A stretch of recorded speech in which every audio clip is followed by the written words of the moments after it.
Bismillah, walhamdulillah, wa salatu wa salamu ala khayri khalqillah. Chers frères, chères sœurs, assalamu alaikum wa rahmatullahi wa barakatuh. Eh bien écoutez, je suis content de vous retrouver, mais comme vous le voyez, cette fois-ci en audio et pas en vidéo. Donc ça faisait très longtemps que j'avais pas fait d'audio, donc je reviens vers vous sous ce format pour cette fois. Et c'est donc pour traiter d'un sujet. C'est le sujet éternel, hein, c'est super actuel, tout le monde se prend la tête à réfléchir sur tout ça. Donc sur le sujet, hein, évidemment, de l'homme et de la femme, des rapports entre l'homme et la femme, entre le mari, l'épouse, le couple, le bonheur, la famille, l'amour, tout ça. C'est ce qui préoccupe beaucoup les gens actuellement parce qu'effectivement, on vit une période où c'est un peu la catastrophe à ce niveau-là, où tout se casse la gueule, tout le monde se sépare, personne n'arrive à se comprendre, personne n'arrive à gérer correctement ça à long terme surtout. Donc voilà, tout le monde se pose des questions, comment plaire, comment garder une personne, comment s'épanouir avec l'autre, comment évoluer ensemble dans le bon sens, enfin bref. C'est devenu un sujet majeur parce que ça n'a jamais été aussi compliqué et surtout aussi lamentable voilà, dans la situation qu'on vit, quoi. C'est l'échec, le plus souvent c'est l'échec. Donc, et puis qui dit échec dit souffrance, surtout. Ce qui fait que voilà, c'est tout le monde, enfin tout le monde, beaucoup de gens souffrent. Et donc, voilà, moi je pense qu'il y a un énorme problème évidemment qui est central par rapport à tout ça, c'est celui clairement de la perte des rôles traditionnels.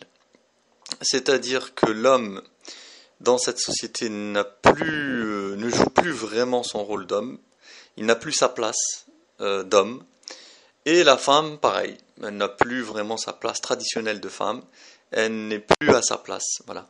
Que ce soit l'homme ou la femme, on n'est plus dans nos places naturelles. C'est-à-dire qu'on vit une vie qui ne correspond plus à notre nature.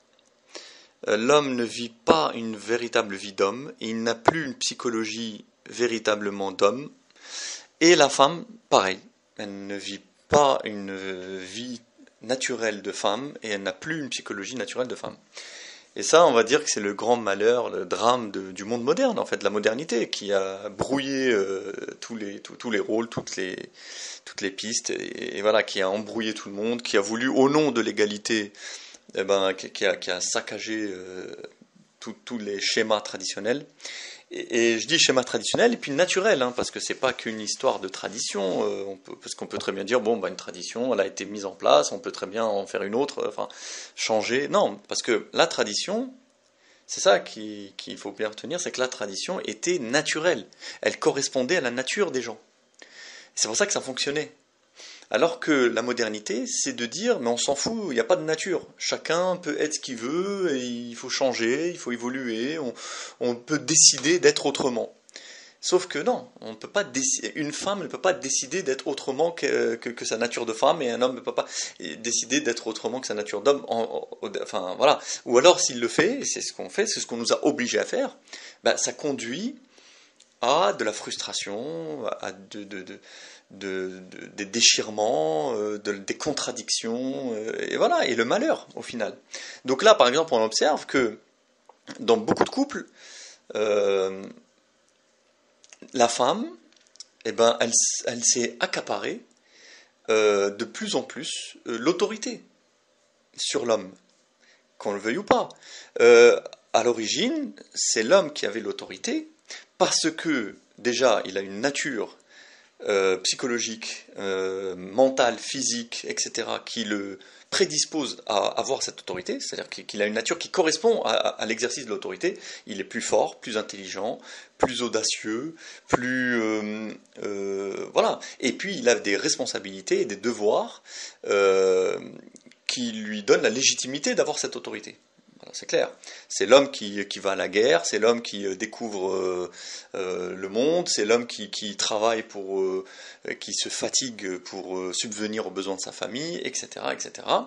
Ce qui fait que c'est lui le socle de la société. Bon, ou le moteur, on va dire plutôt, le moteur de la société. Et donc, il est normal que ce soit lui qui conduise les choses. Surtout que Allah subhanahu wa ta'ala comment dire, l'a pourvu d'une plus grande capacité de rationalité, donc une plus grande capacité de faire des choix rationnels, intelligents, mesurés, raisonnables en fait. Voilà. Alors que la femme, c'est connu, elle est beaucoup plus émotive, émotionnelle et du coup instable. Et elle a beaucoup plus de mal à faire les bons choix. La femme, elle est soumise à tout un tas de perturbations, de parasitage, internes ou externes, qui la font un peu partir dans tous les sens, qui font que la femme, livrée à elle-même, elle est souvent un peu perdue, un peu hésitante, contradictoire, elle ne sait pas vraiment ce qu'elle veut, elle ne sait pas vraiment où elle veut aller, ou alors elle veut tout à la fois, sans se rendre compte que c'est pas possible. Voilà, la femme est souvent assez capricieuse, euh, passionnée, mais en même temps toujours un peu au bord de la dépression. Enfin bref, la femme est beaucoup plus difficile à gérer. Et du coup, bah, c'est normal que ce ne soit pas elle qui ait l'autorité, sinon c'est la catastrophe. Et c'est ce qu'on voit d'ailleurs. Hein, quand on a donné l'autorité à la femme et la liberté, enfin de plus en plus dans la société, mais qu'est-ce qu'elle en a fait? Elle a tout foutu en l'air. Elle a foutu la merde, pour être clair, dans la société. Je veux dire, la première chose qu'elle fait déjà, c'est elle se mettre à divorcer, parce qu'elle, dès que, voilà, elle croit que l'amour, nanana, dès qu'il n'y a plus la passion des débuts, elle se sent abandonnée, délaissée, donc elle se dit, ouais, ben non, moi je vais être heureuse, il n'y a pas de raison, l'homme il n'est pas comme je voudrais, moi j'aurais aimé que ceci, puis il n'est pas aussi assez cela, il est un peu trop comme ci, et pas comme ça, et puis moi j'aurais voulu, nanana, bref. Et comme la femme est une éternelle insatisfaite, eh ben, elle envoie tout balader. Et elle envoie tout balader parce qu'on la laisse faire. Avant, lorsqu'elle avait des crises comme ça, bon, on lui mettait deux tartes dans sa gueule, elle allait pleurnicher chez sa tante ou chez sa copine, et puis bon, ça rentrait dans l'ordre, et puis c'est tout. Elle n'avait pas de pouvoir. Donc le fait qu'elle n'avait pas de pouvoir, c'était pas pour l'opprimer, c'était pour éviter qu'elle ne foute tout en l'air, éviter qu'elle détruise la famille et la société. Et maintenant, on lui a dit non, non, t'es opprimé et tout, t'as le droit d'être libre, de faire ce que tu veux, de chercher ton bonheur. Eh ben, le problème, c'est que voilà, elle cherche le bonheur dans tout et n'importe quoi. Et je veux dire, la première action de recherche de bonheur qu'elle fait, qu'elle réalise, c'est la destruction. En fait, voilà, parce qu'elle croit qu'il faut toujours changer, renouveler, tenter autre chose. Elle est plus contente de cela. Bon, donc il y a cette catastrophe claire du féminisme, de la prise de pouvoir de la femme. Enfin, la prise de pouvoir, on lui a donné, hein, c'est même pas elle qui l'a prise vraiment, c'est le système diabolique qui justement veut détruire la famille et la société, qui s'est dit bah, le meilleur moyen, c'est de permettre à la femme, de libérer la femme. En libérant la femme, on libère son énergie destructrice. Parce que là, la femme, elle a une énorme énergie destructrice. Voilà. L'homme, lui, c'est un bâtisseur. L'homme, il construit. C'est pour ça que dans toute l'histoire humaine, c'est l'homme qui a construit les civilisations, les religions, les royaumes, les cultures, les sciences, les arts, et même les monuments, les châteaux, les murailles. Voilà. L'homme est un bâtisseur. L'homme, il voit loin, il voit à long terme. La femme, elle ne voit pas à long terme. C'est peut-être ça aussi c'est pour ça que les rôles sont très différents. L'homme, lui, il voit à long terme. Il s'arrête pas aux choses immédiates. Il s'arrête pas aux apparences et aux choses voilà purement concrètes de tout de suite. L'homme, il voit loin. Il a des objectifs déjà spirituels et même au niveau matériel, il voit plus loin. La femme, elle voit pas plus loin que le bout de son nez. La femme, elle voit pas plus loin que sa cuisine, et son petit potager, ou voilà son salon, son canapé, sa cuisine équipée, sa salle de bain. Voilà, c'est ça l'univers de la femme. Ses copines, son machin. C'est-à-dire que la femme est extrêmement domestique finalement. C'est-à-dire que elle n'a pas de vision large et haute de la vie. Elle est très très très terre à terre, très limitée. Donc, voilà, c'est pour ça que ça n'a jamais été une grande constructrice, on va dire. Et en plus, la femme n'a pas de vision, c'est-à-dire qu'elle ne sait pas où elle va, elle n'a pas de programme, elle n'a pas de chemin, en fait. La femme, elle suit le chemin qu'on lui dit de suivre. Elle n'a pas vraiment elle-même la capacité de tracer son chemin librement par elle-même. C'est pas vrai. C'est pour ça d'ailleurs que la liberté de la femme, c'est une arnaque, parce que finalement, elle n'exerce aucune liberté, elle ne fait que suivre ce que lui racontent les médias ou ce que la société lui dit que c'est bien ou pas bien. Elle achète dans les magasins ce que les magazines de mode lui disent d'acheter ou ce que la télévision lui dit de trucs. Elle a les idées que lui vendent la télévision, la radio, les journaux. Voilà. Elle ne produit rien par elle-même. Elle ne produit pas sa propre vision de la vie et du monde. En général, elle se contente de copier ou de suivre bêtement ce qu'on lui raconte autour d'elle, quoi. Donc, l'homme est un grand constructeur. Et malheureusement, la femme est une destructrice. C'est une destructrice parce que elle est insatisfaite. Elle est toujours insatisfaite, elle veut toujours tout son contraire. Et donc, finalement, on va dire que la femme, elle sabote l'œuvre de l'homme.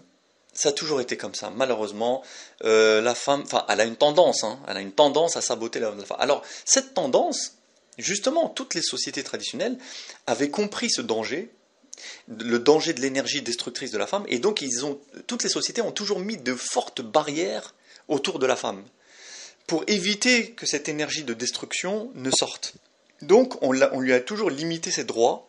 Par exemple, elle n'avait pas le droit de divorcer. Dans beaucoup de sociétés traditionnelles, elle n'avait pas le droit à l'héritage. Elle n'avait pas le droit, évidemment, à exercer le pouvoir politique.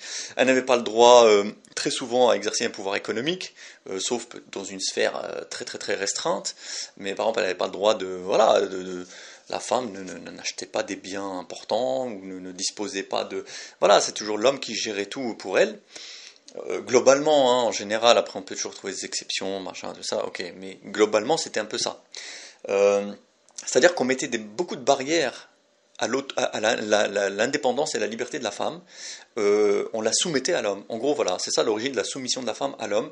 La femme doit être soumise à l'homme parce que si elle ne l'est pas, elle a tendance à détruire et à partir dans tous les sens. Et c'est pour ça que ça me rappelle un concept qui est important, c'est que en fait la femme est liquide. L'homme est solide, la femme est liquide.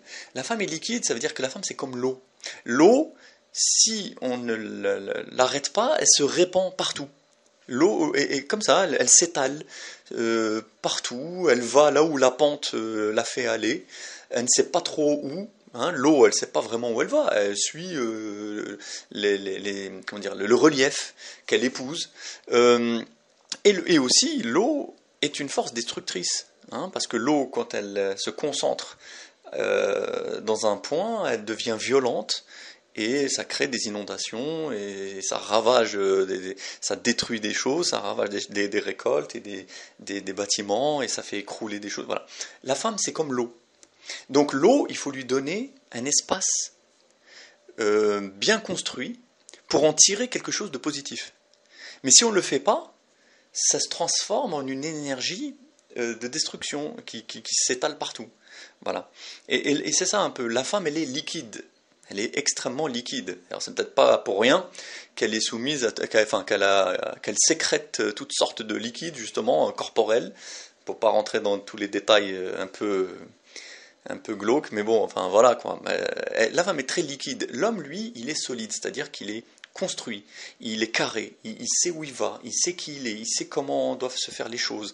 Il est raisonnable, intelligent, méthodique, rationnel, logique. Voilà. La femme, non, pas du tout. C'est comme l'eau. Ça va dans tous les sens, n'importe comment. Bon. Le problème, donc j'en reviens à ce que je disais, le malheur, donc c'est que voilà, les sociétés traditionnelles avaient compris ça et donc restreignaient la femme, enfin la limitaient. Et aujourd'hui, on a dit à la femme, mais non, il faut te libérer, c'est pas normal ce qu'on t'a fait subir pendant des millénaires, t'as souffert, maintenant il faut être libre et tout. Donc on voit le résultat, c'est la catastrophe. Le problème c'est quoi? C'est que l'homme, du coup, eh bien, il est désarmé. Voilà, il est désarmé. Il n'a plus la possibilité de continuer à jouer son rôle. Parce qu'on lui a enlevé tous les outils pour le faire. Son autorité est systématiquement écrasée, moquée, décrédibilisée et même détruite, par exemple dans la loi. Aujourd'hui, par exemple, de plus en plus de pays musulmans votent des lois pour interdire à l'homme de frapper sa femme. Donc je dis pas encore une fois que frapper sa femme c'est super, oui, ça serait idiot, c'est pas ça. Mais traditionnellement, dans les sociétés traditionnelles, voilà, quand la femme elle abuse, elle fait n'importe quoi, l'homme a le droit de la corriger physiquement, ce qui parfois s'avère nécessaire. Et je dis parfois pour pas dire souvent. Eh bien, maintenant, là j'ai remarqué, parce que le Maroc, ça fait quelque temps ils l'ont fait, en Algérie aussi, ils viennent de le faire. Bref, de plus en plus, on supprime ça. Ce qui fait que maintenant, l'homme n'a plus cette possibilité. Donc maintenant, tu peux te retrouver, par exemple, dans ton couple face à une femme qui t'insulte en te regardant dans les yeux et qui bafoue ton honneur en face de toi, et tu n'as pas le droit de lui mettre une baffe. Si tu le fais, elle va voir la police et tu te retrouves en prison. Donc ça, par exemple, comment tu veux que l'homme, après, il continue à avoir une autorité ? Ensuite, on a détruit aussi l'autorité de l'homme par le pouvoir économique, parce qu'on s'est débrouillé pour qu'aujourd'hui, pour vivre correctement, on puisse pratiquement plus le faire avec le seul salaire de l'homme. Hein, on s'est arrangé pour que les prix de l'immobilier, le coût de la vie en général soit tellement élevé que le salaire uniquement de l'homme ne suffit plus, vraiment, enfin difficilement on va dire. Donc du coup, l'homme, il a besoin que sa femme travaille. La plupart du temps, il en a besoin, surtout qu'on a bien plongé tout le monde dans le crédit bancaire, etc., dans les dettes et tout. Donc, l'homme, il a besoin de sa femme. Donc, pareil, comment tu veux exercer une autorité sur ta femme si, à la fin du mois, tu as besoin de sa paye pour payer le crédit, la voiture, le loyer, le machin. Tu peux plus. Parce que tu sais que tu as besoin d'elle. Et en fait, il est là le problème. C'est que traditionnellement, c'est à la femme d'avoir besoin de l'homme, et pas le contraire. Et aujourd'hui, on a fait en sorte que l'homme, il a besoin de la femme. Il peut difficilement, on va dire, gérer tout seul, par lui-même, avec ses propres capacités. On l'a empêché de le faire. Et juridiquement aussi. Et pire que tout ça, c'est que l'homme, on lui a enlevé aussi sa virilité psychologique. C'est-à-dire qu'on a élevé les hommes, les garçons, on les a éduqués, que ce soit à l'école, par la télévision, par le discours ambiant, et même malheureusement, même dans les mosquées, hein, depuis 30 ans, partout. En gros, les petits garçons, depuis 2 ou 3 générations maintenant même, on va dire depuis 50 ans, les garçons sont élevés dans le féminisme. C'est-à-dire qu'on leur explique, et puis au cinéma, dans les séries télé, tout ça, on montre toujours les personnages que l'homme qui est bien, c'est l'homme qui s'écrase devant la femme, ou l'homme qui se dévoue à la femme, ou l'homme qui est compréhensif, qui laisse sa femme faire ce qu'elle veut, comme elle veut. Voilà. Et la fille, pareil, on l'a élevée dans l'idée que c'est une femme, il faut qu'elle s'impose, qu'elle s'affirme, qu'elle fasse ce qu'elle veut, personne n'a à lui mettre de barrière, personne n'a à lui dire ce qu'elle a à faire ou pas, elle est libre de décider de tout ce qu'elle veut. Voilà. On a élevé les garçons et les filles dans cet esprit. Donc on a castré les garçons. Pour être clair, on les a castrés. On leur a enlevé leur virilité. Et s'ils essayaient de l'affirmer un peu, on leur mettait des tartes dans la gueule. Voilà, des tartes dans la gueule physiquement et psychologiquement, et symboliquement, et culturellement.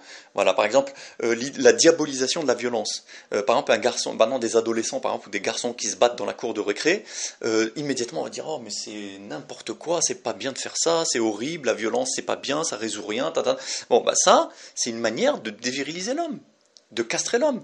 On te dit non, tu vas voir la maîtresse et tu lui dis, et puis elle va punir celui qui a fait. Voilà, donc en gros, un mec il vient et te crache dessus, au lieu de lui mettre une droite dans sa gueule, non, on t'apprend que c'est pas bien de faire ça.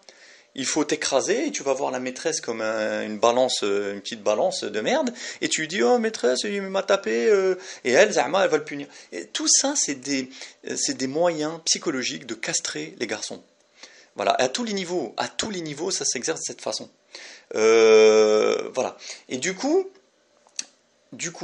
donc l'homme, on lui a enlevé son autorité au niveau politique, judiciaire, enfin législative, au niveau économique, et ça c'est le pire de tout, au niveau psychologique et culturel. C'est-à-dire que même l'homme maintenant, aujourd'hui, dans le temps qu'on vit, les hommes ont une représentation complètement faussée d'eux-mêmes et de la femme. Ils voient la femme, évidemment on les a élevés à glorifier la femme, à la voir comme une idole, comme un être merveilleux, une pauvre petite colombe, une petite fleur qu'il faut protéger. Voilà, ça aussi, hein, on nous bassine avec ça, oui la femme c'est une petite créature toute douce, toute gentille, il faut pas trop la brusquer, la pauvre, il faut être gentil avec elle, il faut lui demander son avis aussi, parce que c'est important de communiquer, blablabla, blablabla. Voilà, donc on l'a bien élevé dans ce truc, alors que c'est de la grosse merde, en vérité c'est pas du tout vrai, mais bon. Et on leur a expliqué que l'homme qui est bien, bah, c'est l'homme voilà, qui est gentil, qui est doux, qui est affectueux, qui est nanani. Et la femme, le contraire.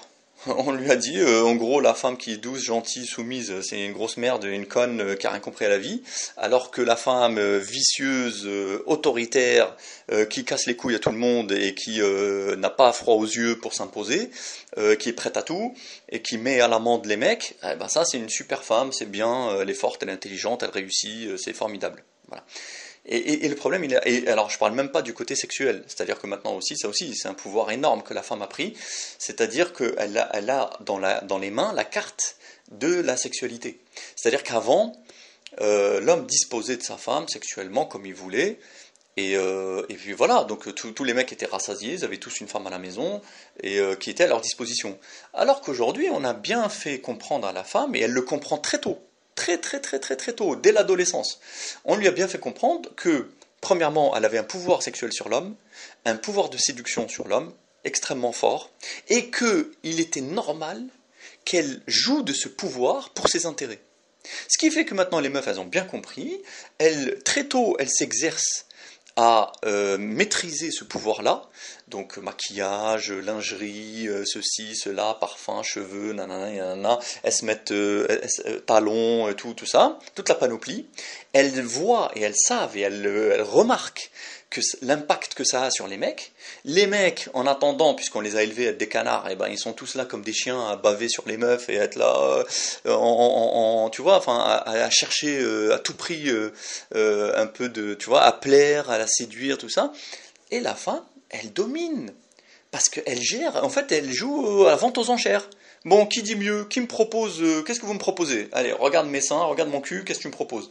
Ah ben moi je te propose, je vais t'emmener en vacances là, je vais t'acheter ci. Ok, bon. Et toi là-bas, qu'est-ce que tu me proposes? Ah ben moi, attends, moi je vais encore faire en plus, je vais me défoncer pour t'offrir encore plus de choses. Et puis voilà, et la meuf elle pioche, et elle choisit ce qui l'arrange. Et puis quand elle a bien pressé le mec et qu'elle a plus rien à en tirer, bon, soit elle se casse avec un autre, soit elle le largue en disant bon, elle trouve toujours des prétextes, hein, de toute façon, elle trouvera toujours oui, mais de toute façon, j'étais plus heureuse parce qu'il me parlait plus, bon bref, toujours une connerie. Mais au final, c'est-à-dire qu'il y a eu un renversement du pouvoir. Maintenant, c'est l'homme qui est en position de mendier un peu d'amour, de tendresse et de sexe à la femme. Il mendie un peu de bonheur à la femme. Voilà, c'est ça qui s'est renversé. Avant, la femme, elle avait besoin de l'homme pour se nourrir, pour vivre en société, pour se reproduire. Enfin, c'était elle qui était dans le besoin de l'homme. L'homme, lui, il se suffisait à lui-même. Il était fort, il était indépendant, il était libre, il avait l'essentiel de ses activités à l'extérieur, il était préoccupé par tout un tas de choses qui n'avaient rien à voir avec la femme, il était préoccupé à la construction de la cité, à la défense de la cité, à la philosophie, à la politique, à l'économie, à la religion, à l'art. Voilà. L'homme était et puis la femme, elle avait un rôle tout à fait secondaire dans sa vie. En gros, la femme, elle était à la maison, elle s'occupait de lui faire à manger, de laver ses vêtements, s'occuper de ses gosses en bas âge, et puis c'est tout. Je veux dire, c'était pas le centre de sa vie, hein, la femme. D'ailleurs, pendant très longtemps, dans beaucoup de sociétés, l'homme et la femme, ils dormaient même pas dans le même lit, la plupart du temps. Enfin, surtout ceux qui avaient un peu les moyens, c'est vrai. Mais voilà, je veux dire, l'homme, il allait à la chasse, ou il allait avec ses amis, ou il faisait des... Voilà, la femme avait un rôle très mineur dans sa vie. Aujourd'hui, ça s'est renversé. Maintenant, l'homme, c'est lui, on dirait, qui a besoin de la femme. Et maintenant, on l'a mis dans une position où c'est lui qui est en position de demande. Et la femme, elle est là. Bon, alors aujourd'hui, je te donne un peu. Tiens, je vais te donner un peu de sourire. Bon, ok. Mais attention, hein, demain je vais te demander un truc, t'auras intérêt à me dire oui, parce que sinon ça va mal aller. Et le mec, il est là, toujours en flip, toujours angoissé. Oui, mais si je lui dis ça, peut-être qu'elle va mal le prendre, elle va encore me faire la tête pendant 2 semaines, j'aurai pas le droit de la toucher, ou alors elle va même pas me... Voilà, et l'homme, maintenant, l'homme a peur de la femme. Il a peur, il est toujours en train de vouloir chercher à la satisfaire, à lui plaire. Ah oui, il faut pas que j'oublie son anniversaire. Ah, il faut pas que j'oublie la Saint-Valentin. Ah, il faut que je lui dise ceci, il faut que je lui achète des fleurs, il faut que je m'occupe des gosses, il faut pas que j'oublie d'acheter une baguette en rentrant du boulot. Ah, il faut pas que j'oublie de lancer le lave-vaisselle avant de dormir. Bref, voilà, le mec, on l'a mis en situation d'être toujours en canard devant la meuf et toujours avoir peur de la contrarier. Voilà. L'homme a toujours peur de la contrarier. Et la femme, elle prend ses aises. C'est pour ça que je parlais de la femme liquide. C'est comme l'eau. Si tu mets pas une barrière à l'eau, ben l'eau, elle s'étale. Elle s'étale toute seule, naturellement. Je veux dire, c'est même pas de la faute de la femme, c'est sa nature d'être comme ça. Si tu lui mets pas un cadre, une barrière, elle s'étale. Donc maintenant la femme, elle s'étale. Quand elle n'est pas contente, elle commence à gueuler, elle commence à s'énerver, elle te regarde de travers, elle te dit non. Voilà, par exemple, tu dis ouais, mais non, non, moi je veux que tu. Ouais, mais non, moi je suis pas d'accord. Et puis tu sens à l'arrière-plan que de toute façon, si tu commences à trop me chauffer les oreilles, je vais te divorcer, tu vas te barrer, tu vas te casser de là, moi je vais garder l'appartement, je vais garder les enfants, tu vas me donner une pension alimentaire et tu vas aller te faire foutre. Et tu vas recommencer ta vie à zéro, comme un clochard.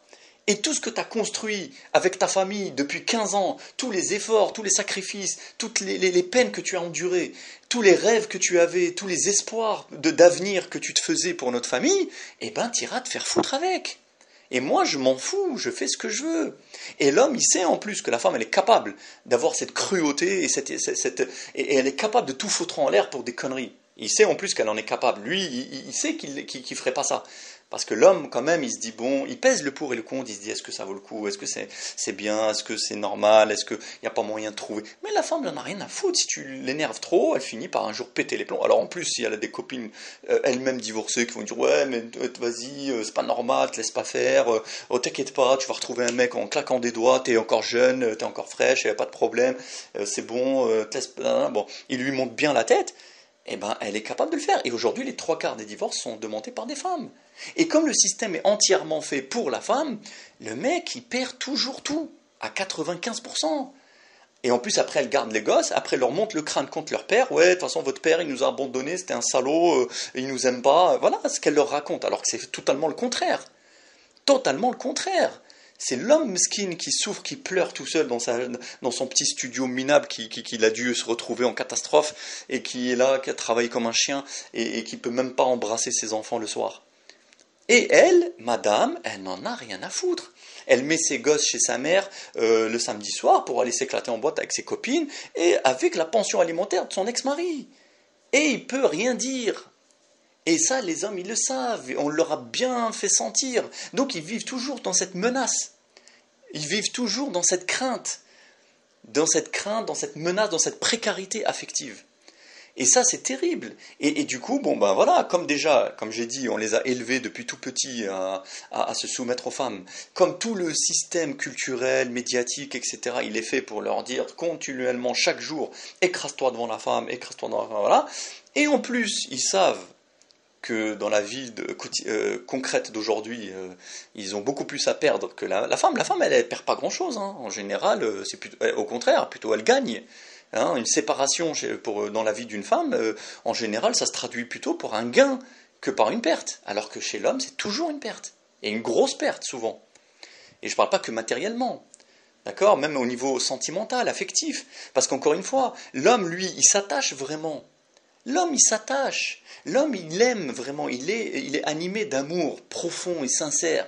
Et il s'attache. Pourquoi ? Parce que l'homme, il se projette. L'homme, il voit loin, comme je disais. Donc, il se projette. Il a envie de bâtir quelque chose de solide. Donc, il s'implique. Il s'investit. Donc, il aime. Mais la femme, la plupart du temps, non. Pas tellement. Elle aime ou elle s'investit, je veux dire, très ponctuellement, quoi. Au début, voilà, réagit à une situation agréable, du coup, elle est contente, du coup, bon, elle a des sentiments qu'elle exprime, mais c'est très, très superficiel, en vérité. En vérité, c'est très superficiel. Le jour où elle te largue, je veux dire, 3 mois plus tard, ça y est, elle t'a oublié, elle est déjà passée à quelqu'un d'autre. Alors que le mec, il met des années à s'en remettre. Et des fois, toute une vie. Au fond de lui, il est brisé. Il est brisé au fond de lui, il a le cœur brisé. Il s'en remettra jamais, il sera jamais consolé. Bon, il se tapera des meufs à droite à gauche pour essayer d'oublier, mais au fond de lui, il sera malheureux. Alors que la femme, non. La femme, elle est tranquille, elle n'en a rien à foutre. Ses sentiments sont très très superficiels. Et contrairement à ce qu'on nous raconte, c'est ça l'arnaque. C'est qu'en fait, l'homme, il croit avoir affaire à quelqu'un comme lui, de logique et en même temps de sentimental. Mais pas du tout. La femme, déjà, elle est complètement folle, elle est capable de faire tout et n'importe quoi, et en plus, elle n'a pas l'amour qu'elle prétend avoir, c'est pas vrai. C'est pour ça que, par exemple, les femmes qui sont là en mode jalouse, ah oui, non, tu parles à qui, tu as fait quoi, pourquoi t'es rentré plus tard, alors tout le monde dit oui, mais c'est normal, la femme elle est jalouse, elle aime son mari. C'est pas vrai. C'est pas vrai, c'est juste parce qu'elle veut avoir le contrôle, elle veut garder son pouvoir. Parce que le mec, voilà, il lui apporte une sécurité, un confort, un statut social, parce que c'est toujours bien de dire, voilà, je suis marié, j'ai des enfants, ça fait genre, je suis une meuf désirable et tu vois, posée, capable d'être entretenue par un homme, enfin voilà, ça donne de la valeur à la femme, même si aujourd'hui, d'ailleurs, la femme divorcée, elle n'a rien à envier à la femme mariée. Enfin, je veux dire, personne. Bon, mais quand même, on va dire, c'est un certain statut, une certaine stabilité qui est rassurante. Voilà. Et puis même au quotidien, voilà. Hein, si un meuble se casse la gueule, c'est le mec qui va le revisser, le refixer au mur. Voilà. S'il y a une lampe à changer, bah, c'est lui qui va s'en occuper. Les poubelles à descendre, c'est lui qui va le faire. S'il y a un truc, le frigo à déplacer, à changer, bah, c'est lui qui va se casser le dos à le soulever. C'est pas elle. Voilà. C'est quand il y a des dossiers administratifs à remplir où elle comprend rien parce que elle est complètement bête la plupart du temps. Bon bah c'est le mec qui va s'en charger. Hein, c'est lui qui va mettre les numéros de ceci, la date de machin. Voilà. Donc toutes les tâches ingrates de la vie, tout ce qui est fatigant, salissant. Voilà, s'il y a par exemple une vidange à faire de la voiture, changer un pneu crevé, tout ça, c'est lui qui va s'en occuper. Toutes les tâches ingrates, fatigantes, salissantes, reloues, tout ça, c'est lui qui va s'en charger. Donc, la meuf, elle veut garder ça. Elle veut garder ça. Donc, elle surveille. Qu'est-ce qui se passe? Elle surveille. Et puis, comme elle sait qu'elle n'a aucune confiance à faire aux autres femmes, parce qu'elle sait très bien qu'elle c'est des connasses comme elle, qui seront prêtes à tout pour détourner le mari, donc elle sait très bien qui elle a affaire, puisqu'elle-même, elle a la même mentalité, de toute façon. Donc, elle a peur. Elle a peur de la concurrence. Donc, elle est là, elle surveille, elle contrôle, truc. Tu vois, elle veille à ce que le mec ne sorte pas du périmètre. Le périmètre qu'elle lui a tracé. Et en gros, le périmètre, il est simple. Hein. C'est tu te lèves le matin, tu vas bosser, tu te fatigues à ramener de l'argent, et tu rentres le soir à la maison. Et après, c'est fini. Tu restes là, tu t'occupes des choses avec moi, tu m'écoutes toute la soirée, te raconter ma vie, mes problèmes, mes malheurs, mes reproches, mes critiques. Hein, donc voilà, le mec, il doit tout avaler, prendre dans la gueule et se la fermer.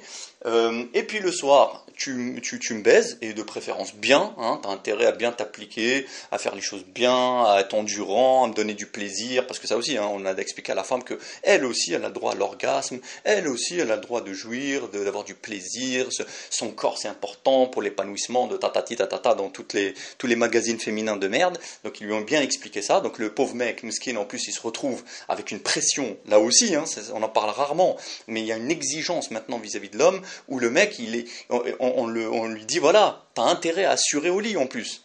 Ce qui n'est pas forcément évident. Je veux dire, voilà, on n'est pas tous des bêtes de sexe, il y a plein de mecs, bon, ils sont moyens, quoi, voilà, ils font ça vite fait, normal, bon, ils se prennent pas la tête. Eh ben non, avant ça suffisait, mais aujourd'hui non. Ah ben non, non, maintenant il faut être au top du top. Voilà, le problème il est là. Et du coup, bah, le mec, voilà, c'est ça son périmètre, c'est ça sa vie. Il bosse, il rentre, il subit sa femme et il a peur de la perdre, en plus. C'est-à-dire qu'en plus, il a une vie de merde, et même cette vie de merde, on lui dit attention, même ça, même cette petite vie de merde que t'as, je peux te l'enlever, et tu peux te retrouver encore avec moins que ça. Voilà. C'est terrible, c'est vraiment horrible. C'est pour ça que moi, ça m'énerve à chaque fois que j'entends qu'on essaye de faire passer la femme pour la victime de la vie, mais pas du tout, c'est tout le contraire. C'est l'homme mesquin qui souffre aujourd'hui, c'est l'homme qui est la victime de la société, c'est l'homme qui est malheureux. La femme, elle a tout gagné, elle fait ce qu'elle veut, comme elle veut, elle sort, elle a son portable, Snapchat, ses copines, Facebook, les soldes, le shopping, la voiture, la liberté, voilà, elle a tout, elle a tout. L'argent, le mec qui s'écrase devant elle, les cadeaux, elle a tout ce qu'elle veut, en vérité. De quoi elle se plaint? Qu'est-ce qui lui reste à réclamer? Elle a tout obtenu, même plus, 1000 fois plus que ce qu'elle aurait pu rêver. Et le mec, lui, c'est tout le contraire. Il n'a plus rien, il a de moins en moins de choses. Voilà, il a de moins en moins de choses. Alors bon, il fait semblant, évidemment, pour pas devenir fou, il fait semblant de trouver ça normal. Il s'adapte. Voilà, de toute façon, ça a toujours été la grande force de l'homme. Il s'adapte à ses conditions. Après tout, il y a même les mecs qui se sont même adaptés à des camps de concentration, à des goulags, ou à des. On s'adapte à tout, hein, voilà. Hein. Même on te fait vivre dans une décharge, et bah, tu finiras par t'adapter. Tu prendras des cartons et des bouts de plastique pour faire un petit espace. Voilà, tu t'adaptes. Tu t'adaptes. Et ben le mec, il s'adapte. Donc il s'adapte, il essaye d'avoir un profil, voilà, de faire plaisir à sa femme, d'être tranquille. En fait, l'homme, il cherche surtout une tranquillité. Une tranquillité. L'homme, il déteste les problèmes, le hayat, tu vois, les cris, les ceci, les tensions, les conflits. Ça le mine, ça le plombe, ça lui plombe le cerveau.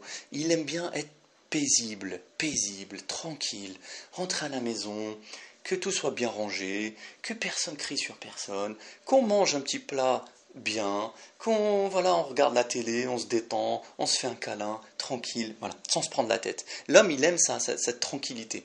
Et la femme, ben, malheureusement, c'est le contraire. Elle n'aime pas la tranquillité.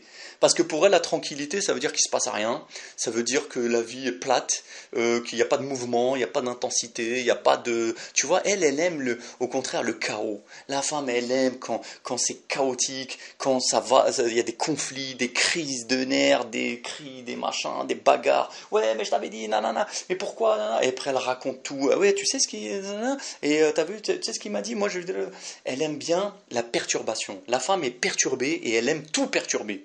Elle n'aime pas le calme.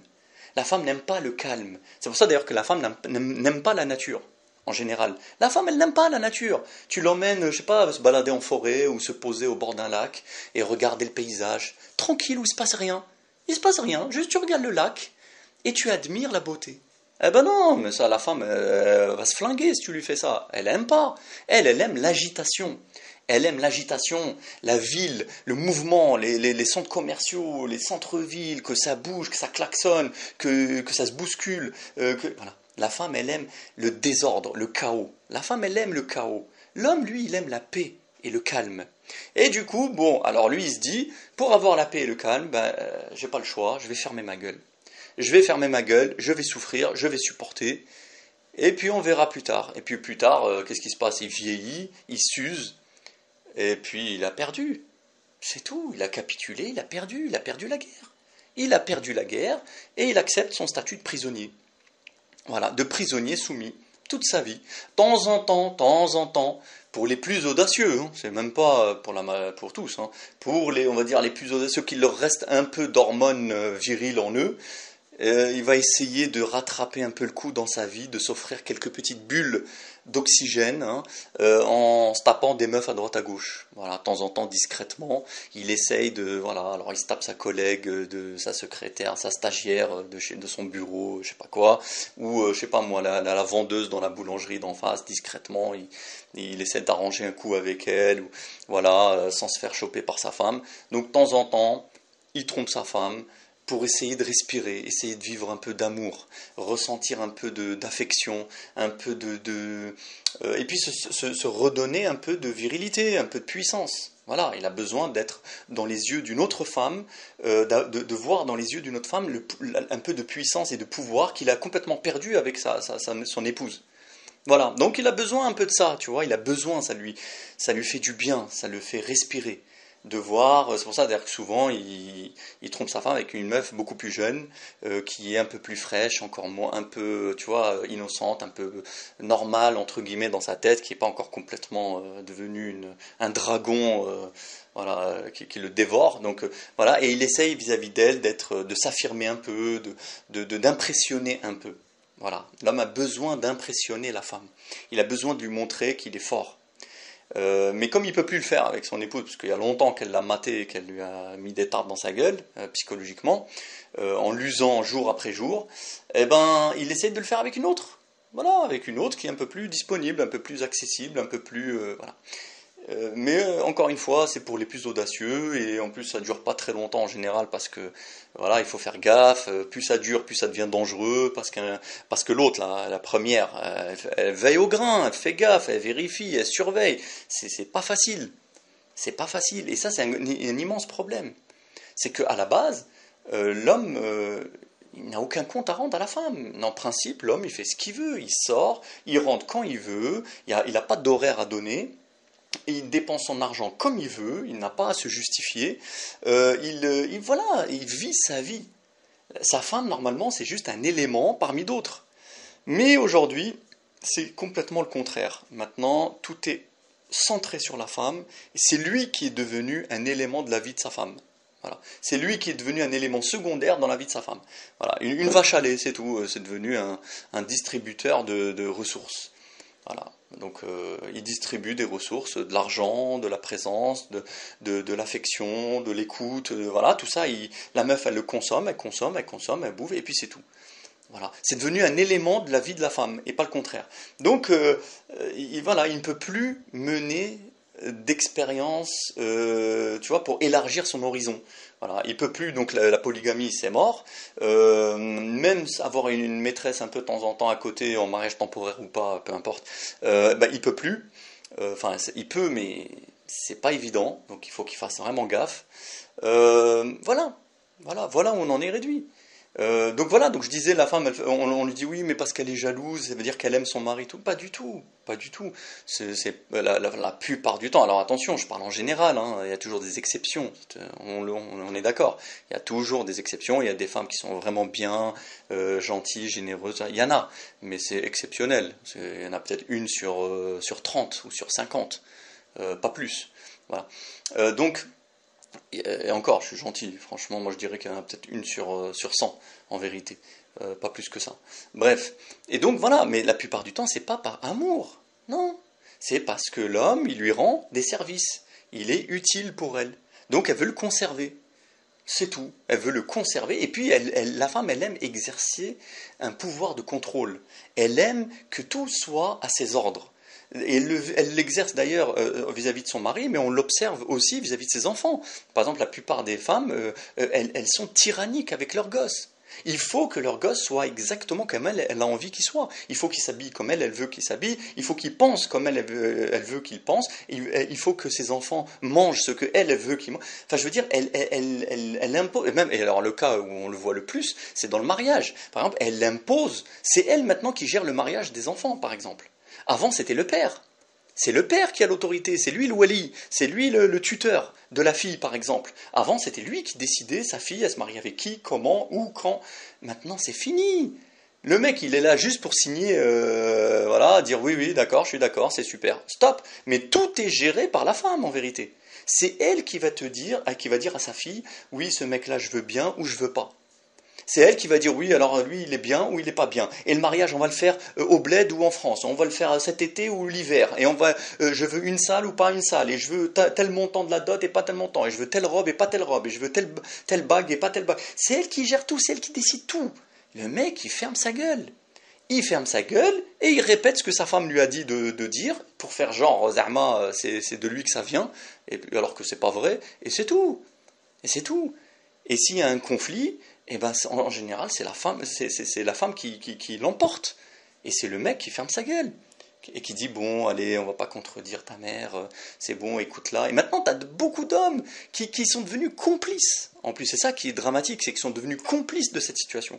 C'est qu'ils disent à leurs enfants, bon, écoute, énerve pas ta mère, il faut l'écouter, voilà, c'est quand même ta mère. Et alors là, en plus, ils te sortent le pseudo-hadith, oui, le paradis est sous les pieds de la mer, n'oublie pas. Alors là, la religion, ça, ils connaissent, hein, juste pour ça. Enfin, je veux dire, c'est le seul truc qu'ils ont retenu de la religion, c'est écrase-toi devant la femme. Subhanallah, on dirait c'est le seul truc de l'islam, alors qu'il y a 1 milliard de fois plus de choses qui vont dans le sens contraire. Mais bon, donc ils disent, voilà, oui, il ne faut pas énerver ta mère, tu dois l'écouter, tu dois pas lui manquer de respect, c'est ta mère, nanana. Alors que lui, qui soit une grosse baltringue dans la famille, que sa mère, que sa femme, elle l'écrase du matin au soir, et que c'est elle qui décide de tout, et que finalement, lui, il sert à rien, bon, ça le dérange pas. Mais par contre, il faut que tout le monde dans la maison obéisse à la mère. Et toujours pourquoi ? Parce qu'il ne veut pas de problème. Il veut la tranquillité. Il veut que les choses soient calmes, paisibles, tranquilles. Il n'aime pas les conflits. L'homme n'aime pas les conflits. Alors que la femme, elle adore les conflits. La femme, c'est le contraire. La femme, elle déteste la paix. Elle déteste la paix, la femme. Elle aime les conflits. Elle aime la guerre. Elle aime quand ça se bat. Elle aime quand ça se dispute. Elle aime les engueulades. Elle aime voilà. Elle aime ça, la femme. Elle adore ça. Elle adore ça, même dans la presse féminine et tout ça. Tu regardes, elle se passionne pour ça. Ouais, t'as vu, elle a divorcé de celui-là. Ouais, t'as vu lui ce qu'il a dit. Voilà, elle adore quand il y a une bagarre dans la rue. Il y a que les meufs qui se mettent au balcon pour regarder. Ah, elle kiffe. Les mecs, non, les mecs, ils aiment la paix, ils aiment la tranquillité, ils aiment la... Non, la femme, elle... Donc voilà, donc le mec, à chaque fois, pour essayer de préserver la tranquillité, c'est pas parce qu'il est d'accord avec sa femme, il sait très bien que c'est de la merde, sa femme, que c'est une connasse et qu'elle dit n'importe quoi, mais parce que voilà, il se dit, attends, je vais pas rentrer encore dans une guerre avec elle, elle va encore me faire la gueule, elle va encore me faire des reproches, elle va encore gueuler, s'arracher les cheveux, me balancer des assiettes contre les murs, voilà. Donc, il cède, il capitule. Voilà, il capitule. Et de capitulation en capitulation, ça devient un état normal. Il s'adapte à ça, et puis c'est tout, c'est fini. Et le problème, c'est que malheureusement, comme c'est en train de se généraliser, eh ben, toute la société est en train de dégénérer. Toute la société est en train de s'effondrer à cause de ça, de la prise du pouvoir de la femme. Toute la société s'effondre. À tous les niveaux, au niveau moral, au niveau intellectuel, c'est fini, tout est en train de couler. Tout est en train de couler parce que la femme a pris le pouvoir et l'homme a baissé les bras. Voilà. Et à la fin, ça se retourne contre tout le monde. Et, voilà. Et tout le monde sera plus ou moins malheureux. L'homme, bon, alors encore plus. Mais même la femme, au fond d'elle, elle est frustrée. Au fond d'elle, elle aurait aimé avoir un mec qui lui mette des tartes dans sa gueule et qui la remette à sa place. Au fond d'elle, parce que c'est ça sa nature. Donc finalement, même les femmes dominantes, dominatrices, si tu veux, je ne suis pas certain qu'elles soient vraiment heureuses. En vérité, bon, elles sont contentes, hein, elles ont gagné la partie, elles gèrent leur vie comme elles ont envie, c'est bien, elles sont contentes, elles profitent. Mais au fond d'elles, est-ce qu'elles sont vraiment épanouies, heureuses et équilibrées? Je ne crois pas du tout. Voilà, je crois pas du tout. Donc voilà, donc bon, et les enfants, n'en parlons pas, parce que le problème, c'est que alors les garçons qui ont grandi dans ce genre de famille, ben voilà, ils vont reproduire la même chose. Ils voient leur père fermer leur gueule et fermer sa gueule et subir la tyrannie de la mère à la maison. Ben le mec, comment tu veux qu'il s'affirme plus tard? Quand il va se mettre en couple avec une fille, comment tu veux qu'il réagisse? Comment tu veux? Il a toujours été habitué à ce que sa mère, elle décide de tout et le mec, il ferme sa gueule. Donc voilà, et la fille, pareil. Quand elle va grandir plus tard, comment elle va respecter son mari? Comment elle va se soumettre à lui alors qu'elle a toujours vu le contraire chez elle? Et c'est ça le drame. C'est que petit à petit, ça se généralise, ça se normalise et toute la société s'effondre. Voilà ce qui se passe parce que malheureusement, l'homme a perdu sa place et il a abandonné son rôle et la femme, eh ben, elle en a bien profité pour l'écraser et pour prendre le dessus et voilà, et finalement c'est malheureux pour tout le monde. Donc j'espère qu'il y a quand même une poignée d'hommes qui continuent de résister et qui continuent de mener une vie virile, solide, même si c'est pas facile dans le monde actuel. Mais voilà, qui essayent de maintenir le flambeau, de garder le flambeau de ce que c'est que la virilité, la tradition, le rôle naturel de l'homme et de la femme, parce qu'encore une fois, il ne s'agit pas d'être l'un contre l'autre, c'est juste de regarder la vérité en face et que chacun reste à sa place. Voilà. Voilà, donc j'espère qu'Allah nous sauvera dans notre communauté quelques poches de résistance, parce que malheureusement nous on est en train de couler. Hein, les Européens, c'est déjà fini pour eux. Et nous, on est en train de suivre la même pente. Et voilà. Donc, Inch'Allah, qu'on survive malgré tout, qu'il reste quelques résistants et résistantes à ce phénomène. Voilà, sur ce, je vous laisse et je vous dis à bientôt, Inch'Allah. Wassalamu alaikum wa rahmatullahi ta'ala wa barakatuh.